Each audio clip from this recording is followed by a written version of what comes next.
Bonsoir à tous. Merci Seigneur pour sa grâce. Notre Dieu est grand et tout-puissant. Nous sommes venus, il est vrai, pour entendre la parole de Dieu ce soir. Je crois aussi que nous sommes venus pour prier le Seigneur, chercher le cœur de Dieu. Et j'aimerais partager avec vous ce que le Seigneur a placé sur mon cœur, mais sans être trop long dans le message, vraiment laisser la place aussi à un temps de prière. Il y a une réalité. Jésus revient, nous avons chanté « Roi des cieux, viens ». Mais dans ce retour du Seigneur, sommes-nous acteurs ou spectateurs? Sommes-nous réellement ouvriers avec Dieu?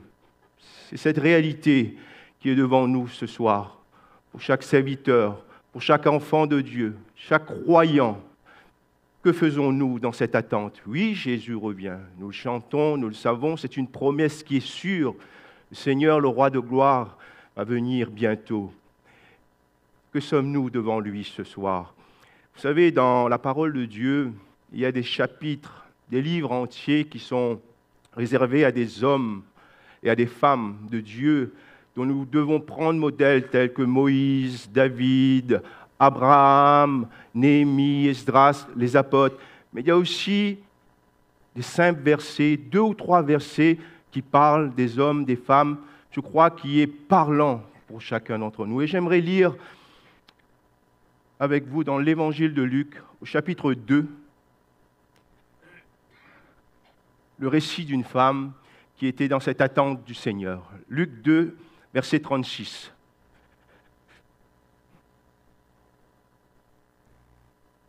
Voilà ce qui est écrit. Il y avait aussi une prophétesse, Anne, fille de Phanuel, de la tribu d'Aser. Elle était fort avancée en âge. Elle avait vécu 7 ans avec son mari depuis sa virginité. Restée veuve et âgée de 84 ans, elle ne quitta pas le temple. Elle servait Dieu nuit et jour, dans le jeûne et dans la prière. Étant survenue, elle aussi, à cette même heure, elle louait Dieu. Et elle parlait de Jésus à tous ceux qui attendaient la délivrance de Jérusalem. Amen. Le Messie promis était né. Jésus était né. Et il est présenté au temple après avoir été circoncis. Il est là pour être consacré. Et avant Anne, il y avait cet homme Siméon qui était là aussi, qui a été averti par le Saint-Esprit qu'il ne mourrait pas avant d'avoir vu Jésus. Et cet homme avait vu Jésus. Il va le louer. Et nous voyons cette femme, Anne.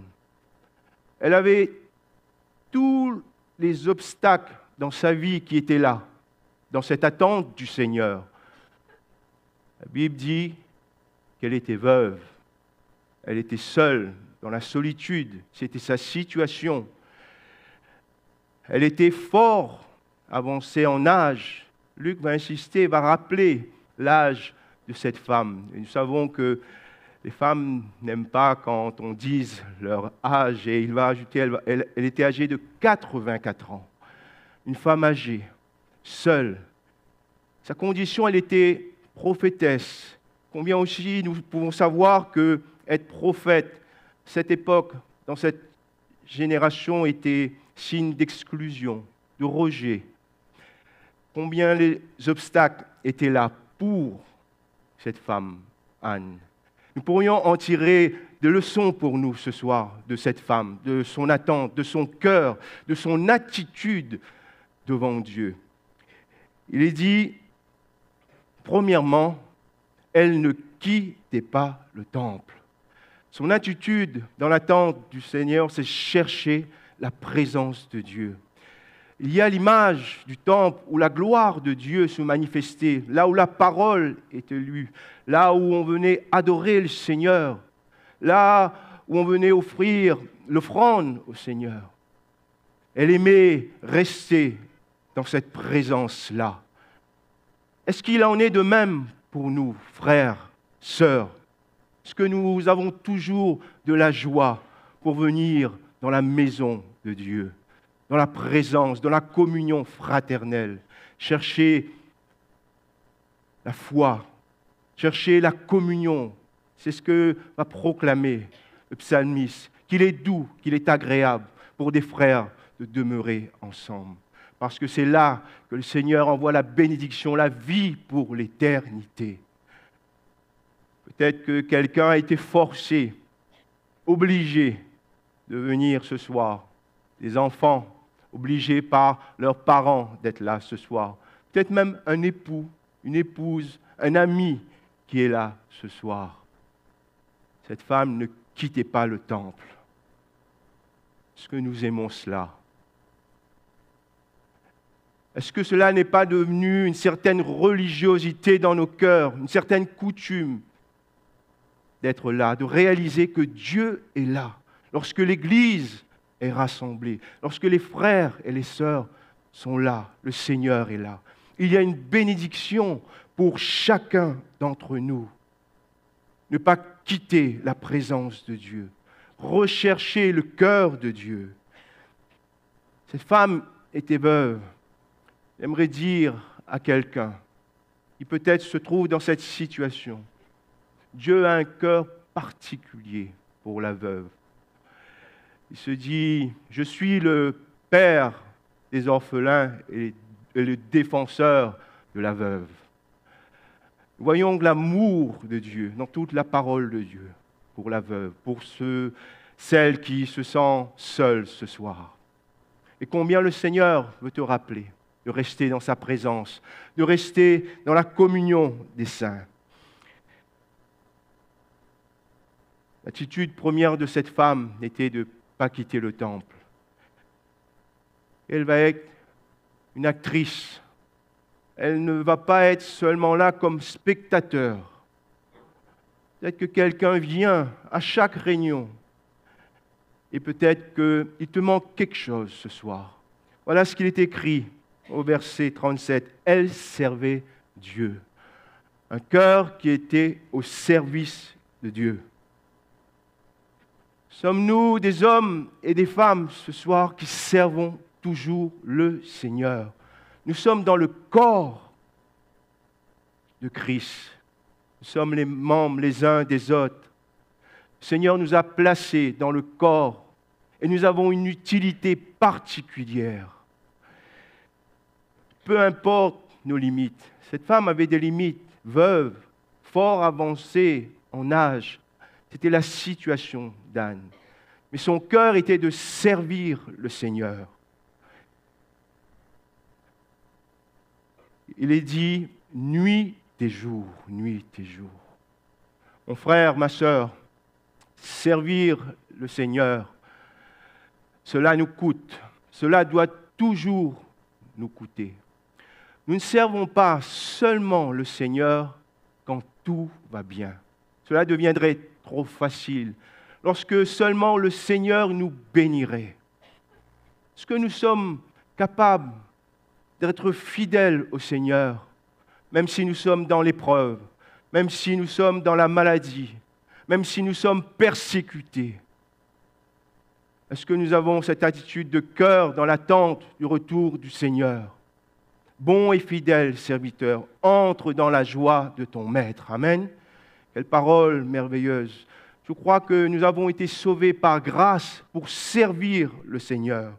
Servir le Seigneur face au temps qui passe, face au découragement, face au mépris, face à l'abandon de tous. C'était son cœur, servir son Dieu, nuit et jour. Peut-être que quelqu'un est là ce soir. Tu te dis, je suis âgé, mon temps est passé. Et tu ne sais pas peut-être comment servir le Seigneur. Peut-être que même tu as abandonné ton service ce soir. J'aimerais te dire que le Seigneur te parle personnellement, de reprendre le chemin, de servir ton Dieu ce soir. Servir dans quel domaine? Dans le jeûne et la prière. Amen. C'était l'attitude d'Anne, cette veuve, fort avancée en âge. Elle servait le Seigneur dans le jeûne et la prière. C'est un service aussi. J'aimerais m'arrêter quelques instants sur le jeûne. Le jeûne, c'est l'abstinence volontaire de nourriture, de se séparer de cela pendant un moment. Vous savez, le jeûne n'a pas été inventé, n'est pas arrivé avec la chrétienté. Beaucoup jeûnent depuis l'Antiquité au Moyen Âge. Mais est-ce que nous avons réalisé qu'est-ce que le jeûne réellement? On a besoin de jeûner dans notre génération, frères et sœurs, de mettre du temps à part pour chercher le cœur de Dieu, pour entendre la voix de Dieu. Et Jésus a jeûné, Moïse a jeûné, Daniel, David, Esther, Esdras, les servantes, les serviteurs de Dieu ont mis des temps à part pour chercher la faveur de Dieu. Qu'est-ce que le jeûne? Comment pourrions-nous définir le véritable jeûne? J'aimerais lire avec vous. Dans Ésaïe, au chapitre 58, au verset 6, Ésaïe 58, verset 6, voilà ce qui est écrit. « Voici le jeûne auquel je prends plaisir. Détache les chaînes de la méchanceté. Dénoue les liens de la servitude. Renvoie libres les opprimés. Et que l'on rompe toute espèce de joug. Partage ton pain avec celui qui a faim. Et fais entrer dans ta maison les malheureux sans asile. Si tu vois un homme nu, couvre-le et ne te détourne pas de ton semblable. » Amen. Voyons qu'il est parlé quand même du jeûne avant la prière. Il y a, il est vrai, cette abstinence volontaire d'un repas, mais il y a avant tout une attitude de cœur devant Dieu. 3 verbes qui reviennent dans ce passage, qui résonnent. Détache, dénoue, renvoie libre. Renvoie libre. Et nous pourrions résumer ces 3 verbes en un verbe, libérer ou délier quelqu'un. Peut-être que pour quelqu'un ce soir, nous avons besoin de délier quelqu'un. Vous savez, le pardon, le manque de pardon nous lie à quelqu'un, empêche le Seigneur d'agir dans nos cœurs. Si nous n'arrivons plus à pardonner, mon frère, ma sœur, peut-être qu'une maman ce soir n'arrive pas à pardonner ses enfants parce que tu as été blessé par son attitude. Peut-être que c'est des enfants qui n'arrivent plus à pardonner aux parents. Peut-être que c'est à ton frère qui est là au milieu de cette salle que tu n'arrives pas à pardonner parce qu'il t'a blessé. Il faut que vous soyez déliés, libérés de cela ce soir. C'est ça le véritable jeûne. Un cœur dans l'harmonie, un cœur dans l'unité, un cœur rempli d'amour. Verset 7, il est écrit « Partage ton pain avec celui qui a faim ». Un cœur rempli d'hospitalité. Sommes-nous animés de l'amour de Dieu dans cette attente du retour du Seigneur? Dans cette communion, dans nos temps de rassemblement, où nous venons chanter, où nous venons louer, où nous venons prier le Seigneur. Est-ce qu'il y a l'amour véritable dans nos cœurs ce soir? Peut-être qu'un époux n'arrive pas à pardonner son épouse, et l'épouse ne pardonne pas à son époux. Et vous continuez à vivre ainsi. Seigneur, parle à quelqu'un ce soir. Ce deuxième commandement qui nous parle à tous, tu aimeras ton prochain comme toi-même. Amen. Nous devons aimer. Le jeûne est un état de cœur avant tout devant le Seigneur. Si nous disposons notre cœur ainsi, alors nous pouvons passer à cette deuxième étape, à la prière. Les deux sont liés, le jeûne et la prière. Si nous faisons que jeûner, on peut appeler ça un régime. Ce n'est pas le jeûne et la prière. Oui, il faut parfois faire un régime pour trouver un corps d'athlète, mais le Seigneur nous appelle à aller plus loin. Et si nous prions seulement, alors c'est un temps de prière. Nous voyons que les deux sont liés, le jeûne et la prière.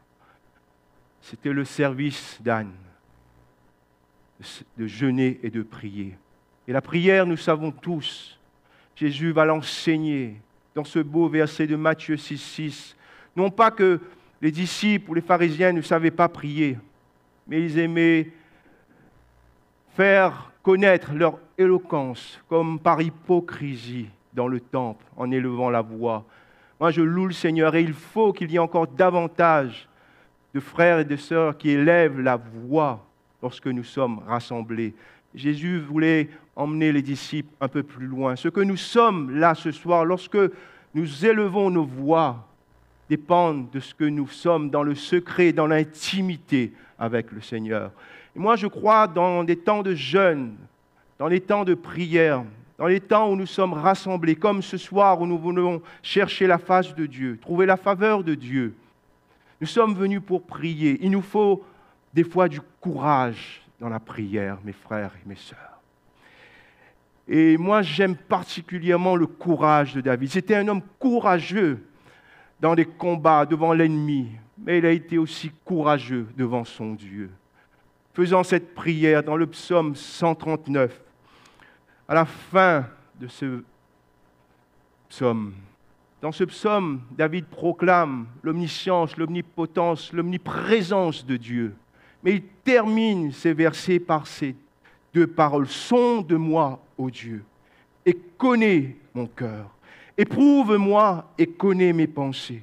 Regarde si je suis sur une mauvaise voie et conduis-moi sur la voie de l'éternité. » Amen. Quelle prière courageuse du serviteur de Dieu.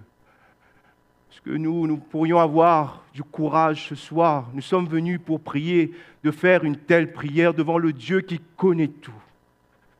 De laisser Dieu nous examiner en profondeur. Sonde-moi. Il voulait que Dieu sonde la profondeur de son cœur. Si Dieu regarde à l'intérieur de notre cœur ce soir, qu'est-ce qu'il voit ce soir à l'intérieur de nous? C'était le courage de David. Mets-moi à l'épreuve. Est-ce que nous sommes prêts à ce que Dieu nous teste? Teste notre fidélité, teste notre amour, teste notre foi ce soir. Est-ce que nous sommes prêts à laisser Dieu nous reprendre? Regarde si je suis sur une mauvaise voie.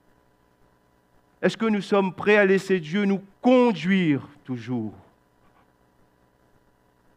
C'est une prière courageuse. Je crois que pour nous, en toute humilité, nous devons la faire ce soir. Parce que Dieu veut notre bien. Il veut que nous parvenons à cette rencontre. Nous avons chanté « Roi des cieux, viens ». Jésus vient, frères et sœurs. Il vient bientôt. Comment serons-nous trouvés devant lui? Des acteurs ou spectateurs? Quelle est notre place dans le corps de Dieu? Il faut du courage à quelqu'un, à nous tous ce soir dans notre prière. Dieu ne juge personne, mais s'il reprend, c'est toujours pour notre bien, pour notre salut, pour notre perfectionnement ce soir. Combien, lorsque nous venons dans cette attitude de cœur, voilà ce qui t'est dit dans le verset 8, toujours d'Ésaïe 58. Alors ta lumière poindra comme l'aurore, et ta guérison germera promptement. Ta justice marchera devant toi, et la gloire de l'Éternel t'accompagnera. Alors tu appelleras, et l'Éternel répondra. Tu crieras, et il dira, me voici. Amen. Est-ce que nous croyons que Dieu veut nous exaucer ce soir? Est-ce que nous croyons que Dieu est là ce soir au milieu de nous? Il veut bénir, il veut relever, il veut restaurer, il veut guérir. Cela dépend de nous ce soir. de notre cœur devant Dieu et de notre prière, de notre courage. Elle servait son Dieu dans le jeûne et dans la prière. Troisième point, il dit au verset 38, elle loue et Dieu. Amen. Cherchez le retour du Seigneur en le louant. Sommes-nous des adorateurs perpétuels ce soir? De quoi dépend notre adoration? De la bénédiction, de ce que nous traversons, de ce que nous voyons, ou simplement de ce que Jésus-Christ a déjà accompli pour chacun d'entre nous? Malgré sa condition, son état, Anne avait son cœur pour louer son Dieu. Question que je me pose chaque jour. Si je suis touché dans mon corps, si un membre de ma famille est touché, ébranlé, suis-je capable encore de dire « Louange à toi, Seigneur, que ton nom soit béni ». Combien Job a été merveilleux. Il avait tout perdu sans rien comprendre.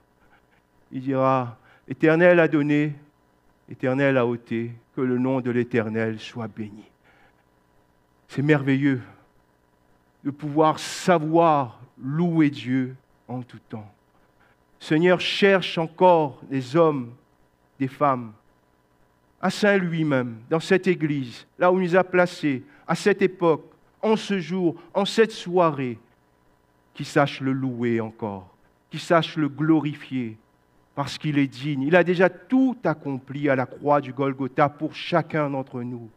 Notre adoration doit dépendre de cela, le sacrifice parfait. Une place nous est réservée au ciel.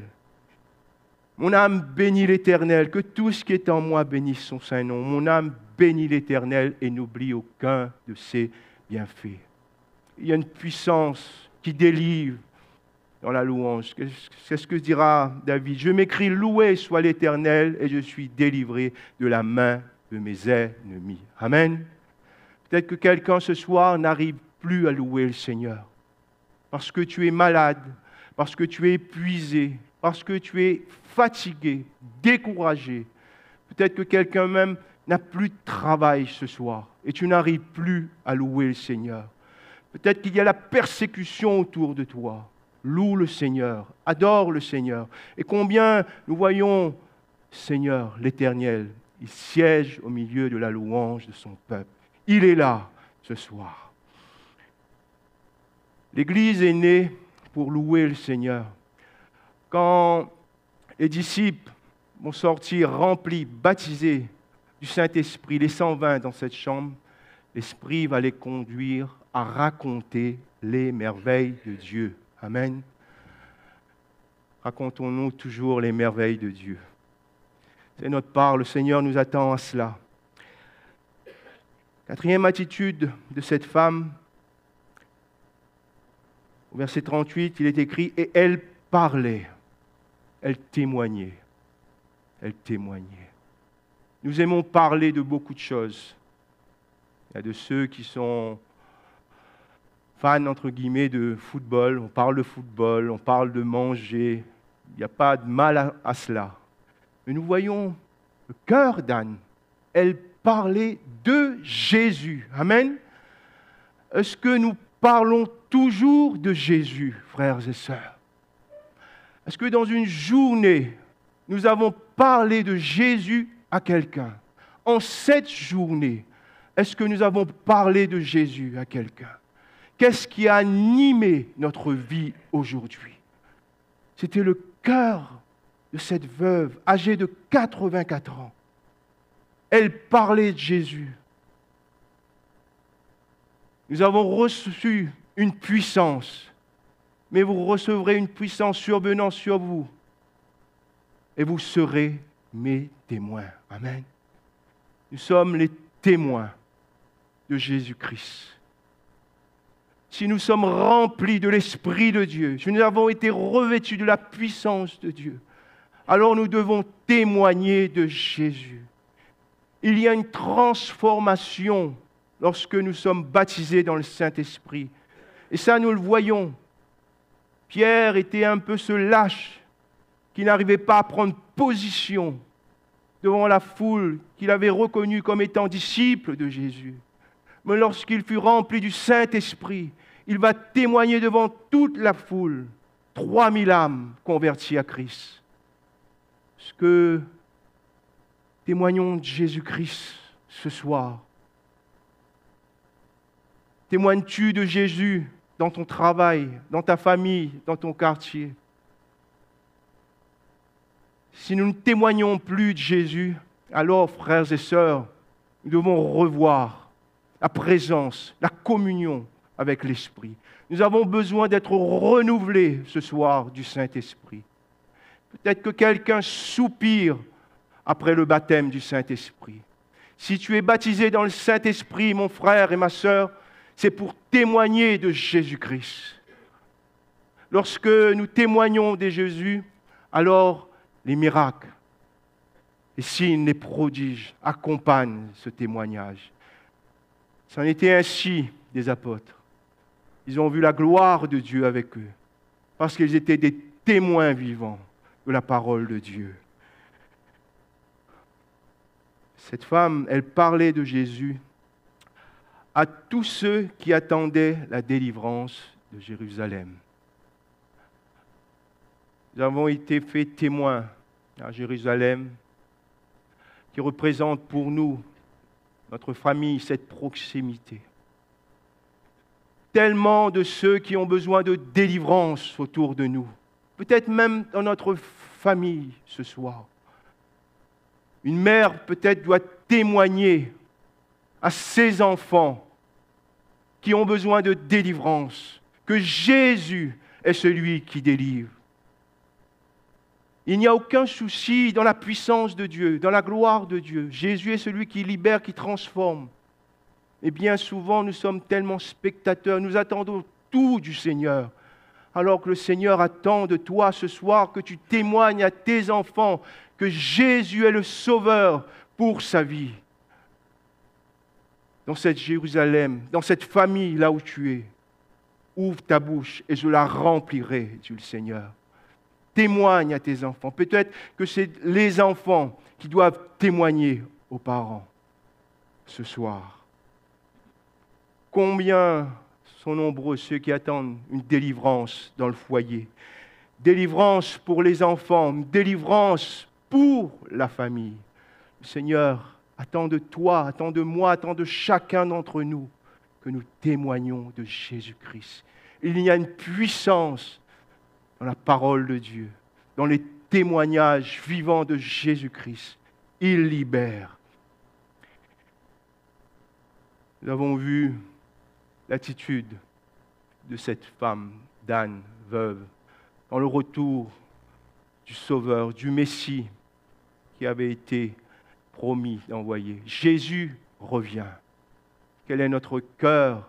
Quelle est notre place dans le corps? Quelle est notre attitude? Je crois que le Seigneur nous appelle à chercher sa face, à demeurer dans sa présence, dans des temps de consécration, à le servir, là où le Seigneur nous appelle.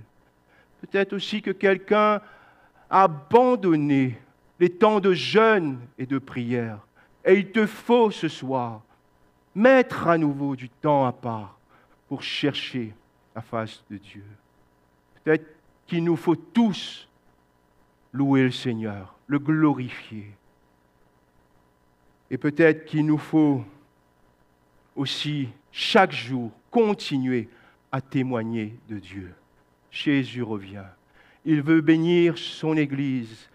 Vous savez, lorsque j'étais devant le Seigneur pour préparer ce message, cette semaine, Zoé était revenue sur mon cœur. Et à travers la bouche de son serviteur, le pasteur Benjamin Mohan, je ne sais pas si vous le rappelez, le Seigneur avait insisté que nous revenions à des temps de prière et de jeûne, que son Église prie, que son Église cherche sa face. Il est glorieux de voir un homme et une femme se tenir constamment devant le Seigneur. Il est glorieux pour nous de voir une Église qui se tienne à la brèche, qui intercède, qui s'humilie, qui porte les fardeaux des uns et des autres. Dieu fait toutes choses nouvelles, mais il veut le faire en nous, ces choses nouvelles, à travers nous. Si quelqu'un est en Christ, il est une nouvelle créature. Les choses anciennes sont passées. Voici, toutes choses sont devenues nouvelles. Il n'y a pas de nouveau ce soir peut-être pour quelqu'un. Je te dis que je sais tout cela. Et moi, je crois que le Seigneur ne parle jamais en vain. Il veut restaurer la prière. Il veut restaurer la louange. Il veut restaurer la consécration au milieu de son Église, de cette Église de Saint-Louis, afin de la bénir, parce que Jésus revient. Amen.